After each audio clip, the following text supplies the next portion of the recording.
Last Friday, a guy I know finished work at 5:30 p.m. He didn't do anything wrong. He didn't overspend. He didn't gamble. He didn't miss a paycheck. He just sat in traffic. 90 minutes later, he finally walked through his front door. Too tired to cook, too tired to think.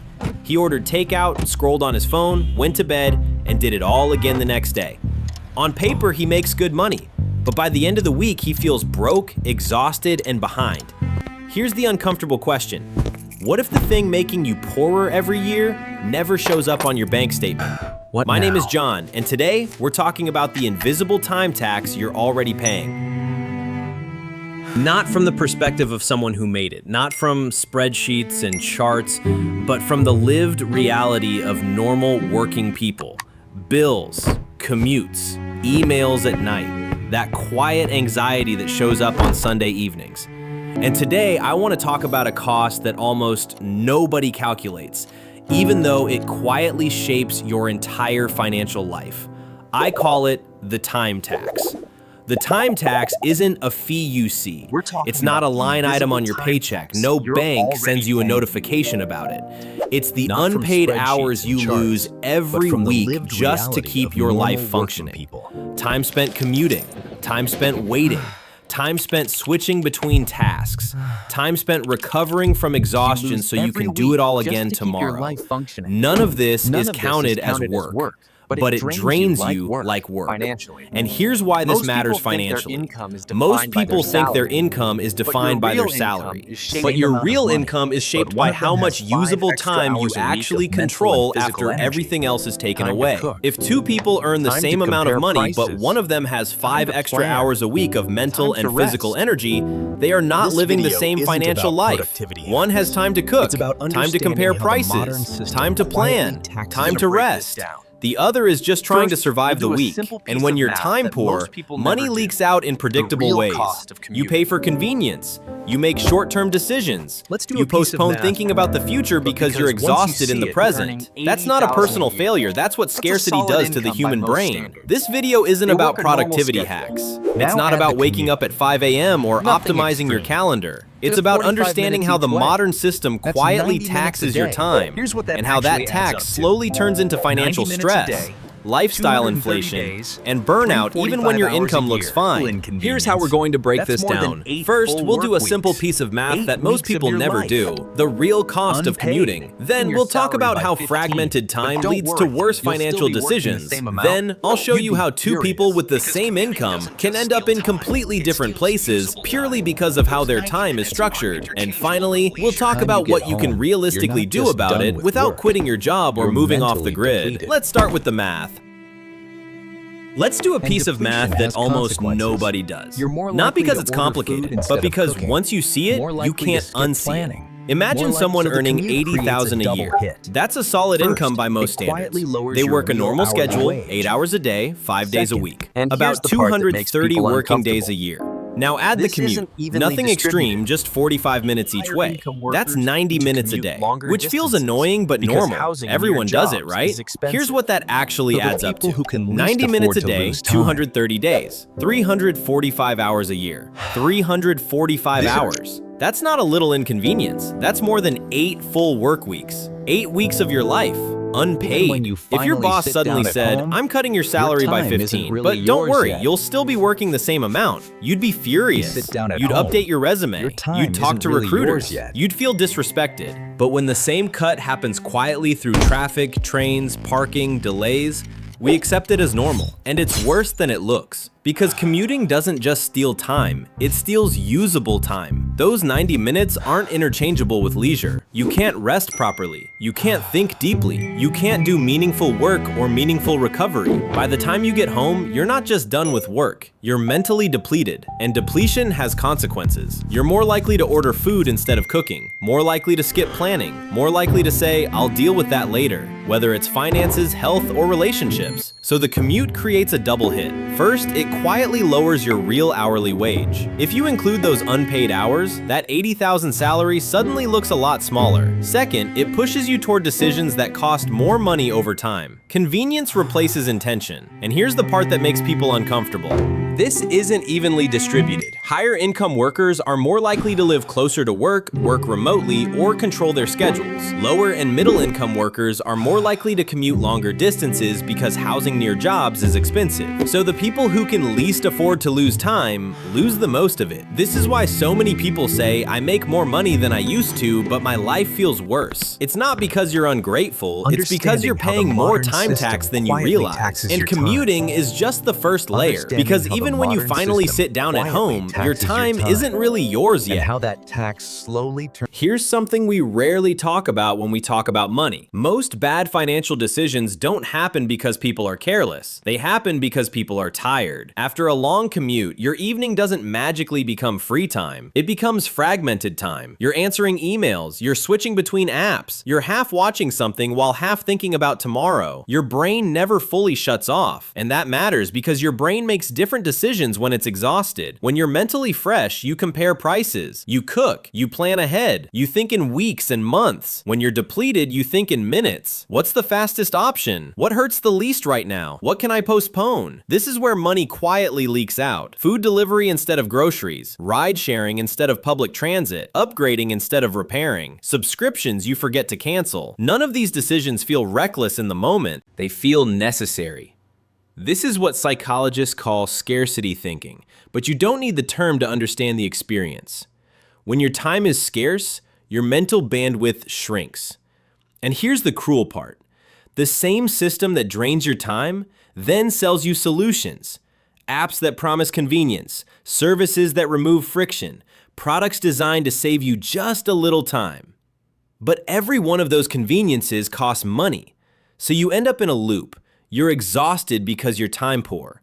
You spend money to cope with exhaustion. Spending money increases financial pressure. Financial pressure forces you to work more. From the outside, it looks like poor budgeting. From the inside, it feels like drowning. This is why telling people to just be disciplined misses the point. Discipline requires energy. Energy requires time. And time is exactly what's being taxed away. Two people can earn the same income, have the same intelligence and the same work ethic, and still live completely different financial lives. Not because one is smarter, but because one has uninterrupted time and the other doesn't. Which brings us to a comparison that makes this painfully clear.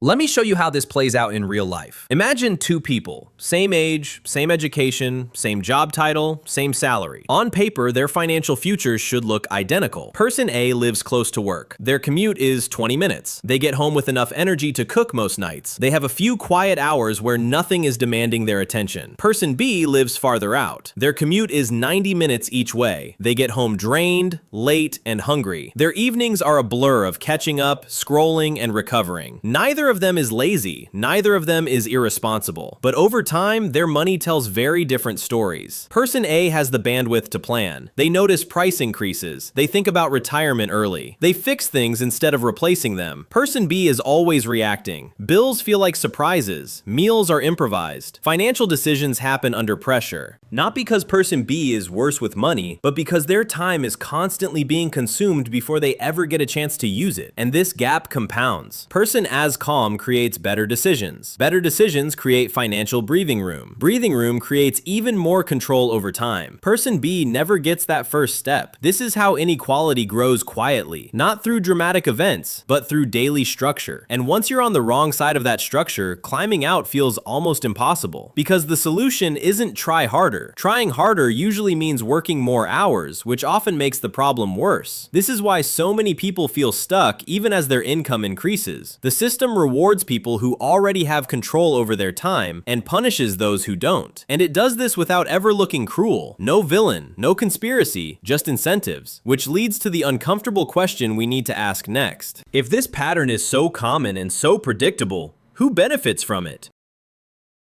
When you hear something like this, it's tempting to look for a villain, a secret meeting, a smoky room, someone pulling the strings. But most of the time, it's simpler than that. The time tax exists because it's profitable, even if no one ever says that out loud. Cities push housing farther away from job centers because land is cheaper. Companies prefer people who are always available because responsiveness looks like productivity. Apps compete for your attention because attention turns into revenue. None of these systems are designed to protect your time. They're designed to extract value. And when time is fragmented, predictable things happen. You don't have the energy to question small fees. You don't comparison shop. You don't renegotiate contracts. You don't plan long term. You become a perfect consumer. Tired people buy convenience. Distracted people accept defaults. Overwhelmed people stop pushing back. That's not a moral judgment. That's a design feature. Even the language we use hides what's happening. We say someone chooses to live far away as if housing near work were equally affordable. We say someone chooses to order delivery as if cooking after a 12-hour day were equally realistic. We talk about work-life balance while building systems that require constant availability. And slowly, the cost shifts from institutions to individuals. Your commute isn't on your employer's balance sheet. Your exhaustion isn't a line item. Your lost evenings don't show up in GDP. But you feel them. And when enough people feel them, a strange thing happens. We normalize it. We call it adulthood. We call it responsibility. We tell ourselves this is just how life works. But it didn't always work this way, and it doesn't have to keep working this way. Because once you see the time tax for what it is, you can start pushing back not with guilt, but with intention. Which brings us to the most important part of this video. What can you actually do about it? At this point, a lot of videos would tell you to optimize your life, wake up earlier, track every minute, hustle harder, do more. That's not what this is. Because if you're already exhausted, asking you to do more is just another tax. The goal here isn't to become perfectly efficient. It's to stop bleeding time in the places that hurt you the most. So instead of a long checklist, I want to give you a simple framework, something you can actually use. 1. Calculate your real hourly wage. Most people know what they earn per year. Very few know what they earn per hour of life. Take your salary. Then subtract the hours you don't get paid for but still lose to work. Commuting, mandatory availability, unpaid recovery time just to function the next day. You don't need a perfect number, you just need an honest one. When you do this, two things happen. First, you stop feeling crazy for being tired. Second, you start making better decisions. A job that pays more but steals 10 extra hours a week may actually pay less. Seeing that on paper changes how you negotiate, where you live, and what you tolerate. 2. Cut the worst time expense first. You don't need to fix everything. You need to fix one thing that hurts the most. For some people, it's the commute. For others, it's constant after-hours messaging. For others, it's a schedule that never lets their brain rest. Ask yourself one question. What part of my week leaves me most depleted for the least reward? That's your starting point. Sometimes the answer is uncomfortable. It might mean saying no. It might mean asking for flexibility. It might mean making a trade-off that looks strange to other people. That's okay. This isn't about impressing anyone. It's about protecting your future self. 3. Buy back time intentionally, not impulsively. Here's a hard truth. Buying time can be a good financial decision, but only if you do it on purpose. There's a difference between I'm exhausted, so I'll pay whatever it costs to make this go away, and I've decided this task isn't worth my limited energy. One is panic spending, the other is strategy. If something saves you time and preserves your mental energy, it may be worth paying for. If it just keeps you numb, it probably isn't. The goal isn't convenience, the goal is capacity. More capacity leads to better decisions later. 4. Protect contiguous time. This is the most underrated part. Your brain needs uninterrupted stretches of time to think, rest, and plan. Not 10 minutes here and there, real blocks. When your time is constantly chopped up, you live in reaction mode. When you have contiguous time, you regain perspective. This doesn't mean becoming a monk. It means creating small pockets where nothing is asking something from you. That's where clarity comes from. That's where better financial choices come from. And over time, that's where your life starts to feel bigger than your obligations. This framework won't make you rich overnight, but it does something more important. It gives you leverage. And leverage over time is what slowly turns stress into stability. If there's one idea I hope you take away from this, it's this.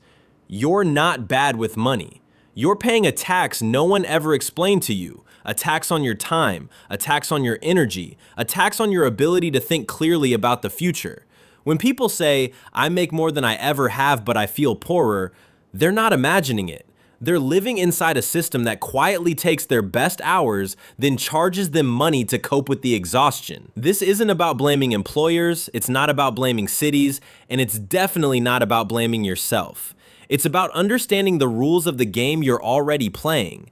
Because once you see the time tax, you can start making different choices. You can stop judging yourself so harshly. You can protect the hours that actually matter. You can spend less energy trying to look successful and more energy building a life that feels sustainable. Wealth isn't just about how much money you accumulate. It's about how much control you have over your days, your evenings, your attention. So if this video resonated with you, take one small step this week. Just one. Notice where your time leaks the most, and ask yourself whether that leak is really worth the price you're paying. If this helped you see your finances differently, consider sharing it with someone who's exhausted but doesn't know why. And if you want more conversations like this, you can subscribe here. I don't want you to be wealthy on paper. I want you to be wealthy in your actual life.